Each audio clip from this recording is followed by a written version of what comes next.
सुप्रभात बच्चों। आज हिंदी की कक्षा में मैं आपको एक नया चैप्टर आपका जो कोर्स में है भाषा वो शुरू करूँगी और इसमें आप चित्र के माध्यम से देखेंगे कि कौन कौन सी भाषा का प्रयोग हो रहा है। ठीक है, तो चैप्टर को रीड करेंगे। रीड करने से पहले इसको समझेंगे। बच्चों इसमें देखिए, दादी माँ मुझे झूला झुलाओ, ये बच्ची कह रही है और दादी माँ क्या कह रही हैं, अभी झुलाती हूँ। तो ये कौन सी भाषा हो गई, मौखिक भाषा हो गई। इसमें लिखी हुई चीज़ों को पढ़ रहे हैं, ये लिखित है, तो ये कौन सी भाषा हुई, लिखित भाषा हुई। आगे देखिए, ये महाशय भाषण दे रहे हैं, तो ये कौन सी भाषा हुई, मौखिक भाषा हुई। यहाँ बच्चा देखिए एंजॉय कर रहा है, मज़ा आ गया उसने बोला, तो कौन सी भाषा हुई, मौखिक भाषा हुई। यहाँ पर देखिए, तुम क्या कर रहे हो, मैं दादाजी को पत्र लिख रहा हूँ, तो ये तुम क्या कर रहे हो, ये कौन सी भाषा हुई, मौखिक भाषा हुई। और जिसमें बच्चा लिख रहा है वो लिखित भाषा हुई। यहाँ पर देखिए रेफरी जो है वो सीटी बजा रहा है, तो ये कौन सी भाषा है, सांकेतिक भाषा हुई। यहाँ पर लिखा है फूल मत तोड़ो, तो ये कौन सी भाषा है, लिखित भाषा है। यहाँ यूज मी है, देखिए ये लिखित भाषा हो गई। अब यहाँ पर देखिए बच्चों, ये संकेतों के द्वारा बच्चों को फूल ना तोड़ने के लिए कहा जा रहा है, तो कौन सी भाषा यूज़ हो रही है, सांकेतिक भाषा यूज़ हो रही है। बच्चों मैं आपको फिर यहाँ पर क्लियर करूँगी कि भाषा के दो ही रूप हैं, मौखिक और लिखित भाषा। ठीक है, सांकेतिक भाषा का प्रयोग व्याकरण में नहीं किया जाता है। ठीक है, आपको सिर्फ समझाने के लिए बताया गया है। और अब हम यहाँ पर इस चैप्टर को रीड करेंगे। आपको मैं इसकी पिक सेंड करूँगी। ओके बच्चों, चलिए शुरू करते हैं। बोलना, सुनना, लिखना, पढ़ना, पूछना, बताना, सोचना, समझाना आदि सभी भाषा के काम हैं। अपनी बात को बताने और समझाने के माध्यम को हम भाषा कहते हैं। भाषा के दो रूप होते हैं। नंबर 1 मौखिक भाषा, लिखित भाषा। नंबर 1 पार्क में एक बच्ची बोलकर अपनी दादी से झूला झुलाने को कह रही है। दादी सुनकर उसका जवाब दे रही है। ठीक है, सुनकर जवाब दे रही है ना।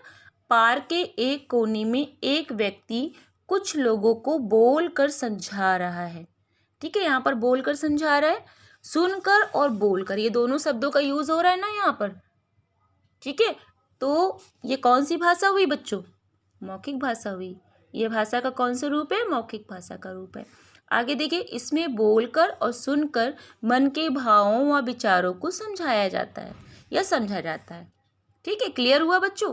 अब देखिए नंबर 2 अध्यापिका श्याम पट पर लिख रही है, छात्र छात्राएं उसे पढ़कर समझ रहे हैं। पार्क में एक व्यक्ति अखबार पढ़ रहा है, एक बच्चा पत्र लिख रहा है। तो देखिए ये सारी चीज़ें हो रही है जैसे कि अध्यापिका लिख रही है।